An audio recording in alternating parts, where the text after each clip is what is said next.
Terdapat beberapa metode untuk melakukan peramalan. Maka dari itu, dalam memilih suatu metode peramalan, perlu adanya pertimbangan jenis pola data.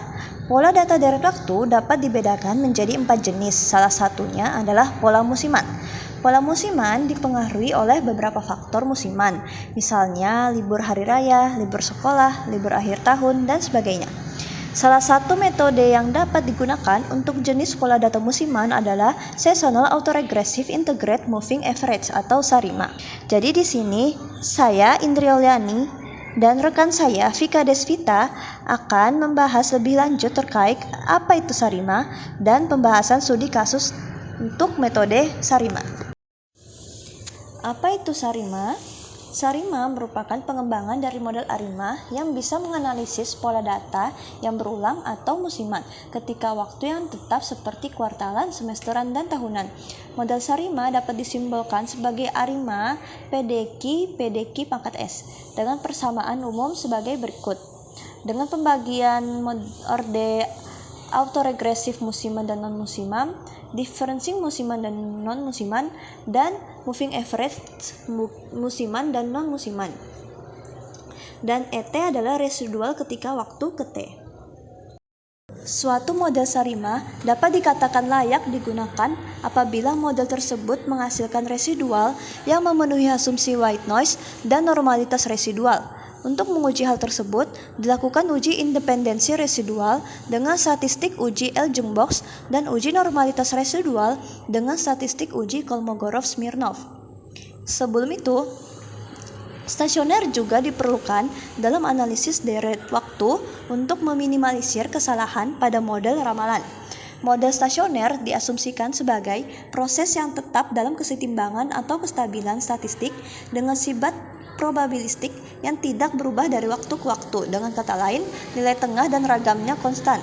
Apabila suatu data deret waktu mempunyai ragam yang tidak stasioner, maka perlu dilakukan transformasi terhadap data tersebut untuk membuat ragam menjadi stasioner. Transformasi yang digunakan adalah transformasi Box-Cox. Sedangkan untuk data deret waktu yang mempunyai nilai rataan tidak stasioner, maka digunakan proses pembedaan atau differencing.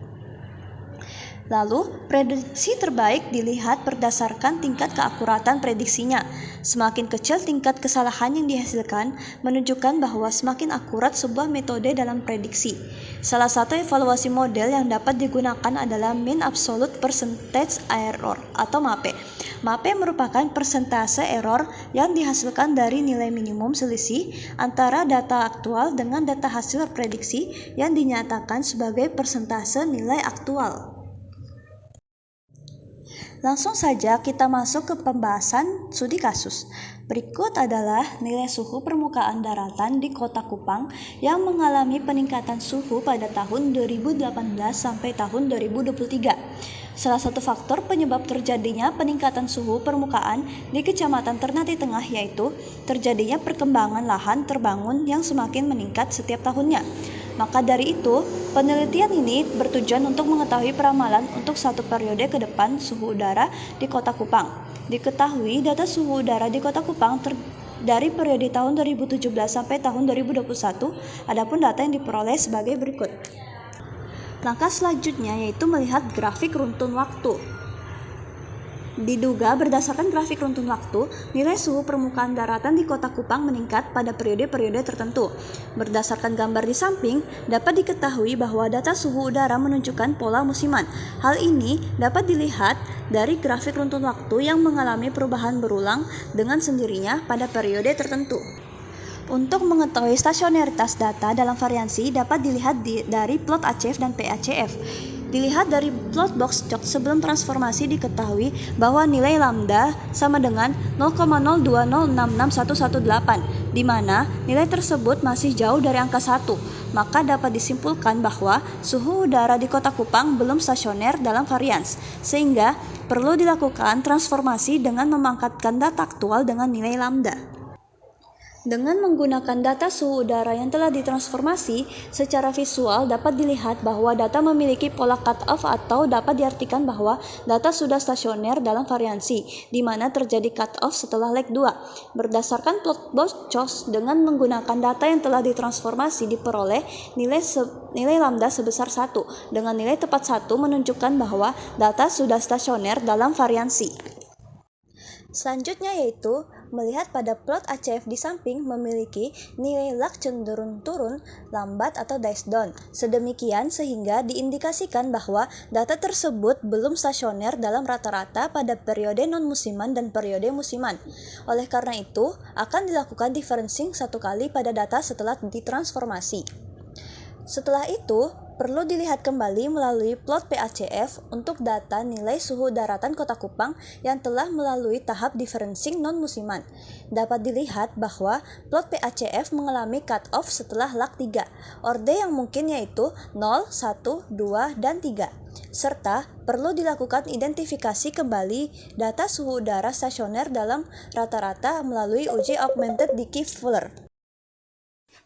Berdasarkan grafik ACF, pada data yang telah dilakukan transformasi dan differencing, untuk orde non-musiman diindikasikan terjadi pola cut-off setelah lag 3, sedangkan untuk orde musiman tidak ada yang mengalami cut-off, sehingga diperoleh orde non-musimannya 3 dan orde musimannya 0. Selanjutnya, berdasarkan grafik PACF, pada data yang telah dilakukan transformasi dan differencing, untuk orde non-musiman diindikasikan terjadi cut-off setelah lag 2, sedangkan untuk orde musiman tidak ada yang mengalami cut-off, sehingga diperoleh orde non-musiman yaitu 2 dan orde musimannya yaitu 0. Dalam model sementara ini juga diperoleh orde differencing untuk data differencing non-musiman dan musimannya yaitu 1. Setelah model sementara Sarima telah didapatkan, maka setiap model perlu melalui proses pengujian signifikansi parameter untuk melihat model-model yang signifikan. Pada pengujian signifikansi parameter, terdapat 3 model yang sudah signifikan. Selanjutnya, pengujian normalitas residual, terdapat 3 model yang telah signifikan atau memenuhi asumsi normalitas residual. Pada pengujian white noise, terdapat 3 model yang telah memenuhi asumsi white noise.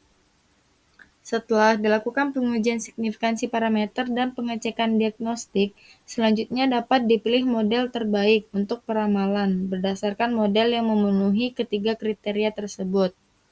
Setelah itu, didapatkan hasil prediksi suhu udara di Kota Kupang sebagai berikut. Sedangkan hasil peramalan suhu udara di Kota Kupang periode 11 ke depan dapat dilihat sebagai berikut. Didapatkan pula grafik perbandingan antara data aktual dengan data prediksi yang dapat dilihat pada gambar berikut. Berdasarkan grafik runtuh waktu data aktual dengan hasil forecast, secara visual dapat dilihat bahwa pola prediksi cenderung mengikuti pola data aktual.